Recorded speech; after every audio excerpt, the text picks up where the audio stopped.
Hi everyone, and welcome to Jasmine's Creative World. If you're new with us, then don't forget to hit that subscribe button and to hit the bell icon to be notified of our new videos.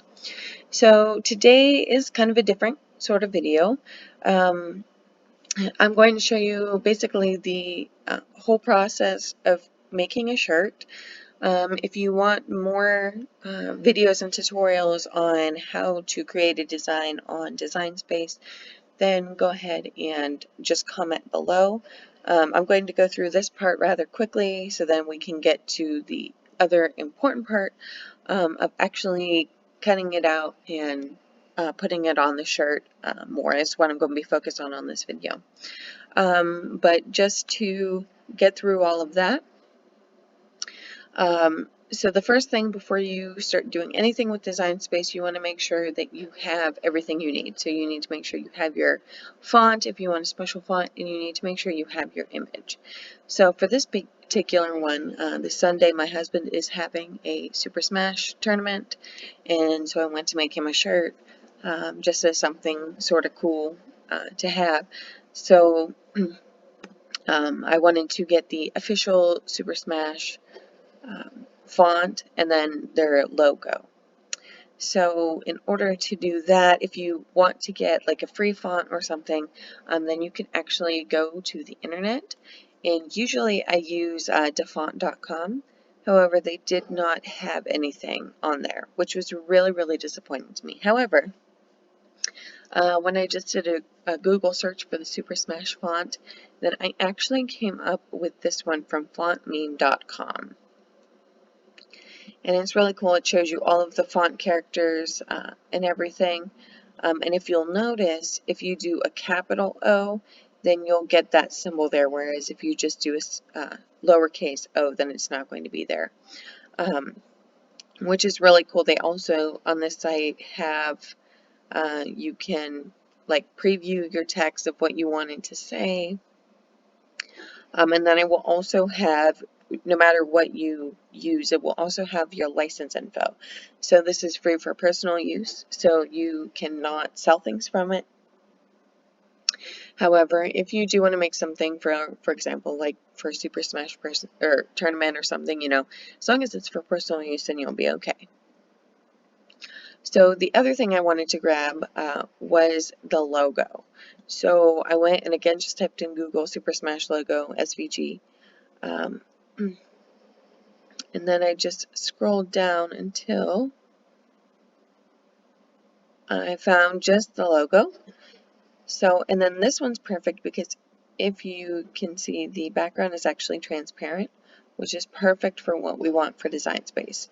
If you can't find an SVG, then having a transparent background is like, it makes you golden. That's exactly what you want. So I went ahead and downloaded this, uploaded it directly to Design Space.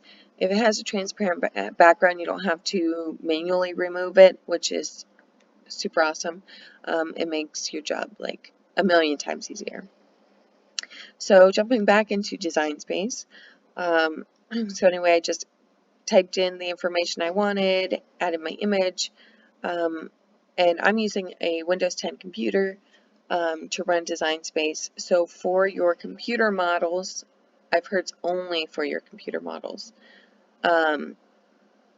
You can actually, they have this nice thing called Curve, and so you can actually move the slider and adjust the direction that it curves and how much, which is super nice and super easy. And then you don't have to manually move each letter because that is literally a huge pain. Like I can't even do it. But anyways, yeah. So when you are done creating your image, and if it's all one color, then you can do this. You can take and highlight the entire thing and then hit attach. So I don't know if you've seen my blog post on my website, but what the attach does is it basically keeps everything together so that when we click the Make It button up at the top, then you will see nothing has moved. If you do not do that, then the Design Space program is designed to save space, and so you'll have like March 2020 over here, and like all sorts of crazy stuff. But we don't want that. We want it to just be evenly spaced exactly how I have it on the computer. So another thing that's really important when you are using HTV vinyl is you always, always, always, always, always want to mirror it. That's because when we put the vinyl on the mat, we are putting the back side of the vinyl up. So if you do it the other way, you're just going to get a mirrored image and you just wasted vinyl, which is not fun because HTV is more of the, it's a lot more pricier than like the permanent vinyl. Okay, so then I'm just going to go ahead and hit continue, and then I will see you at the Cricut machine. So for this particular project, I'm going to be using this Joann's iron-on vinyl. I got it on sale at Joann's, obviously. And so, according to my mat, then my image is about 9.5 inches tall by 8.6 something. So the way I do it to save vinyl later on is I'm actually going to just take and use my guillotine cutter, and I'm going to take it out to 10. That gives us enough space all around the project. Cut it. That was a 9.5, and then I'm going to do by 9 inches wide. Oops. Okay. So now let's go ahead and put it on the mat. So then after you've cut it, you want to grab your mat, and I'm just using the standard grip mat, and you want to make sure that you see this is really, really shiny, and this not as much. You want to put the shiny side down. That way it actually cuts the vinyl and not the clear carrier sheet, and that's what that clear is when you look at the other side. So my mat is kind of dirty. It has had like a lot of uses. So I'm just going to take real quick and just put some tape down just to hold it in place.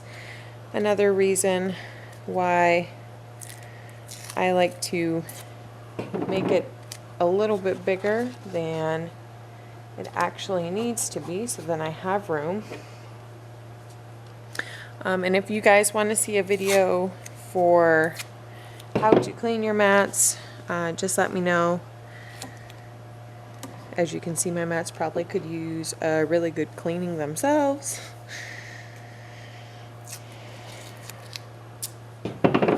But if you don't want to buy new mats, you can always tape it down. Or if you don't want to use like the standard Cricut mats, you can buy some a different name brand like on Amazon, or like Hobby Lobby has their Paper Studio brand, which is really nice. And you can actually use coupons for the Paper Studio stuff, which is awesome. Because we love coupons. That's all about crafting on a budget. So, okay.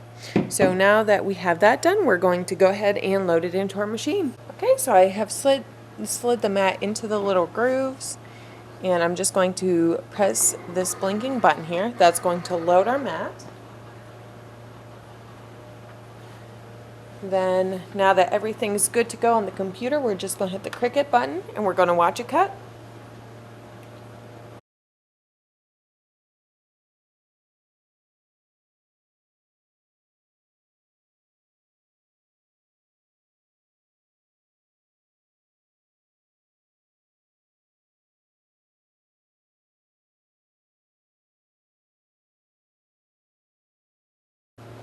Okay, so now that it's done, we're just going to unload the mat, and now we're going to move on to our next step. Alright, so now the next step is we need to weed our project.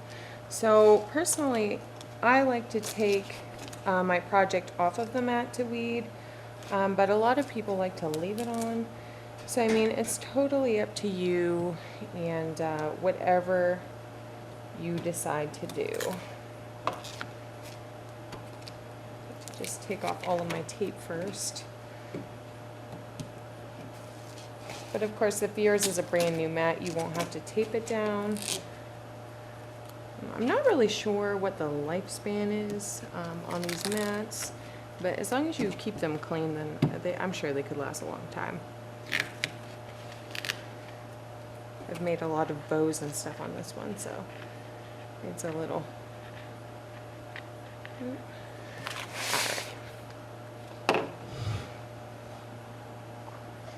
Okay, so now we need to get our little weeding tool, and this personally is my favorite. This is not Cricut brand, obviously. This one is actually part of a 5-piece set that you can buy at Harbor Freight. So then we just start peeling the extra away, and it's actually easier to weed, or at least in my opinion, it's easier to weed HTV or this kind of vinyl as opposed to like the permanent sticky vinyl, because with the other vinyl it's hard to get the extra pieces not to stick to your project.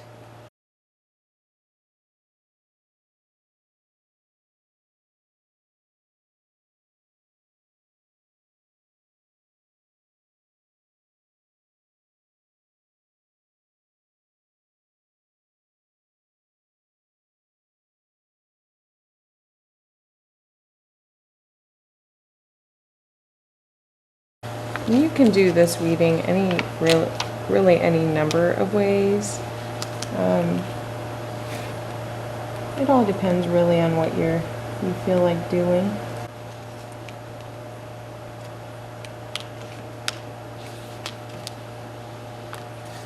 This personally, other than seeing the end result, is probably my favorite part of these kinds of projects.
So this is what it looks like when it's all done. I think it looks actually really awesome.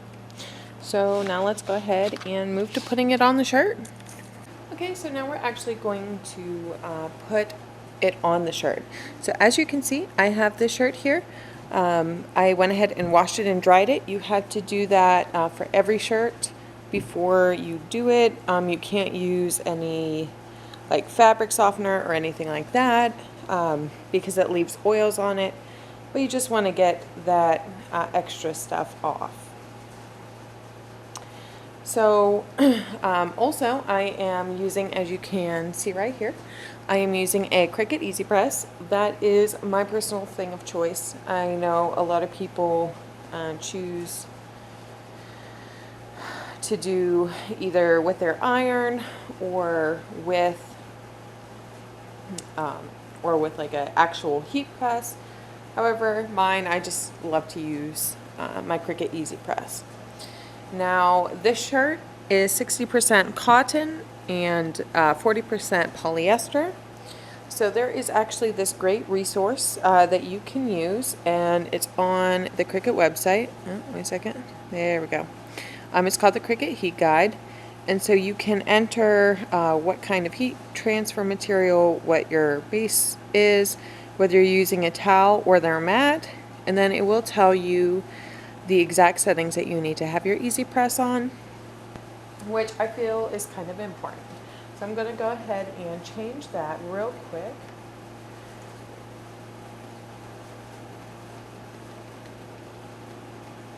Okay, so now I am just going to let that sit and get warmed up.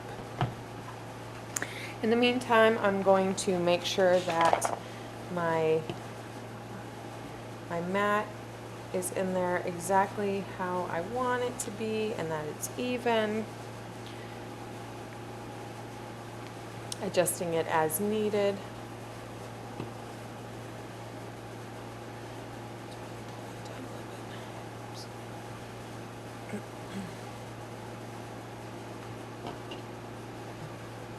And so for those of you who are interested, I am using the, I believe it's a 10 by 12 Easypress and mat. So, I mean, they have quite a few different ones.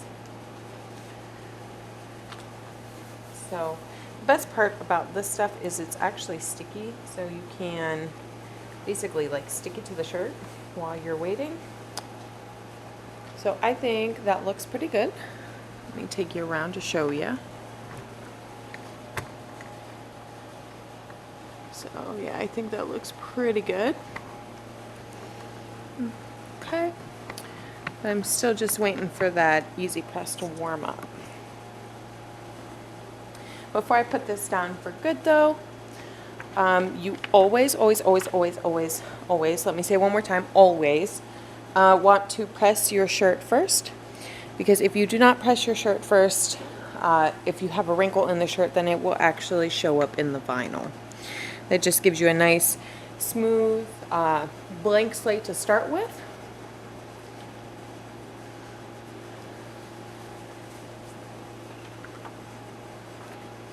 Also, you want to make sure that no hairs or anything get stuck to the back of the vinyl for your shirt, because that can become an issue later. All right, we're almost done heating up. Have just about 10 more degrees. You'll hear a beep when it's done.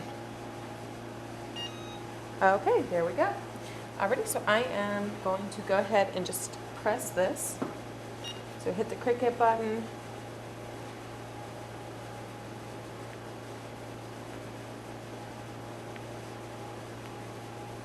For this, you don't have to press it for the whole 30 seconds. This is just kind of warming it up. Okay, so now that I have that, I can go ahead and apply my decal. So I'm going to start by, I'm going to fold it in half and pinch it so that I know where the center is. And then I'm going to try to line that up with this piece right here. Just tilt it a little bit.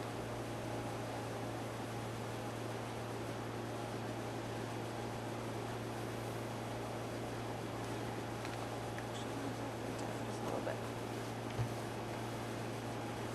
So I think, and then you can finger measure it as well. So it's about 2 inches on each side. Okay. Make sure that it's even from side to side. Okay, so now comes the easy part. So for this, you to prevent burning the vinyl, you want to make sure to put something on top of this. So I have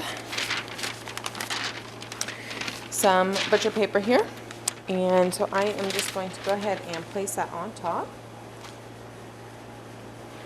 Then you want to lift your Easypress or your iron, put it on, and press. Now you don't want to really move your Easypress around because if you do that, then it may move the vinyl and mess it up. So you just want to take and press. And if you remember on the guide, it's set to press for 30 seconds, so that's what I have my timer set at. So when it beeps, then I can lift it up.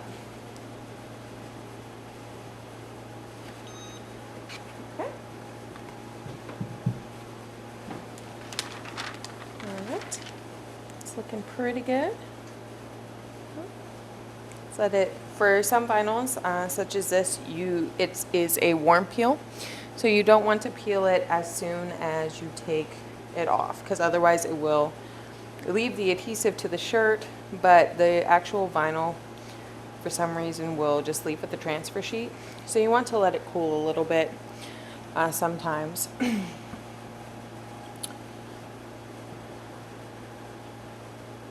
just keep testing it every so often to see what temperature it is.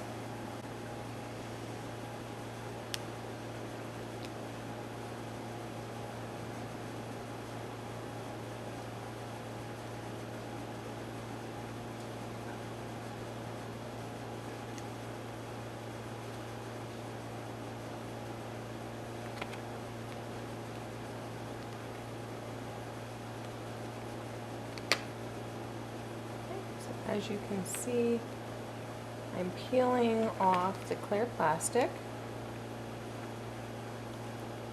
and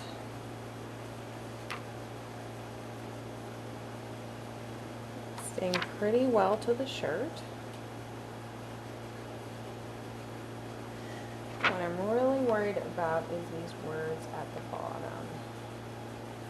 Sometimes these small details are what get you all messed up. Okay. So there's that. Let me just smooth this out again and give you a look once again so you can see what it looks like on the actual t-shirt. So it looks pretty good, but I'm going to press it one more time on the top. And what you want is you want to be able to see the weave from your fabric. You want to be able to see that in here. That's how you know that it has completely, excuse me, blended to the material. So I'm just going to put that back on. And then I'm going to press again.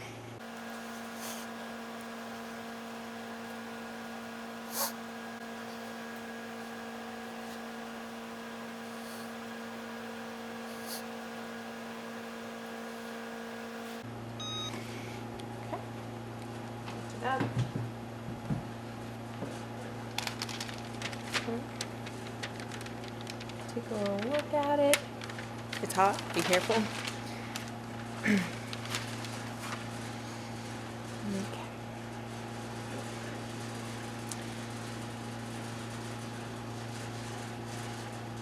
All right, so now you want to make sure that it is going to stay on. So you're actually going to flip your shirt inside out.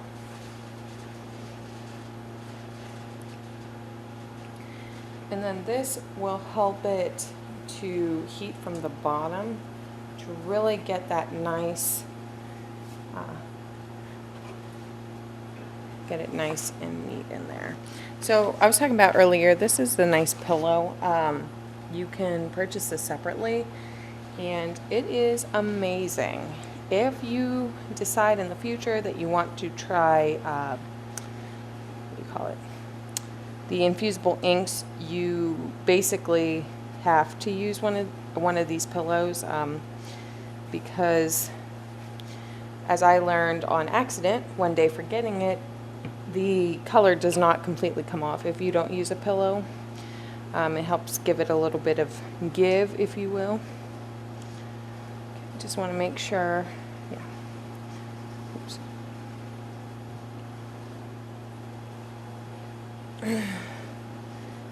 Just want to make sure one more time.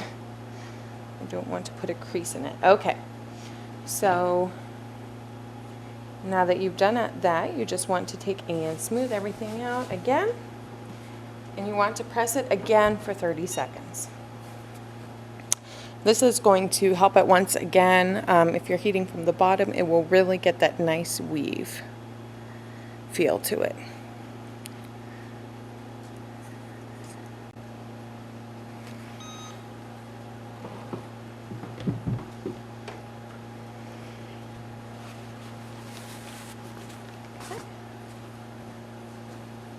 So flip your shirt right side out again. And that's it. You have a nice new personalized shirt. So, of course, with all HTV, you don't want to wash it for 24 to 48 hours. That's to make sure that that stays. But really, this shirt, I've made shirts and I've wore them so much, and it's like almost a year later and they still hold up great. But I don't know if you can see the weave in there. And also, I don't know if it shows up in the camera, but you can see the outline in the shirt from where the Easypress was. That happens with dark shirts. For some reason, when you heat them up, you get a little bit of discoloration, but as it cools down, it blends in with the rest of the shirt and you don't even see it. So if that is something you see, but especially with red shirts, if that's something you see in the future, you don't have to worry about it because it will come out great. So that's all for this video. I'll see you in the next one. Bye.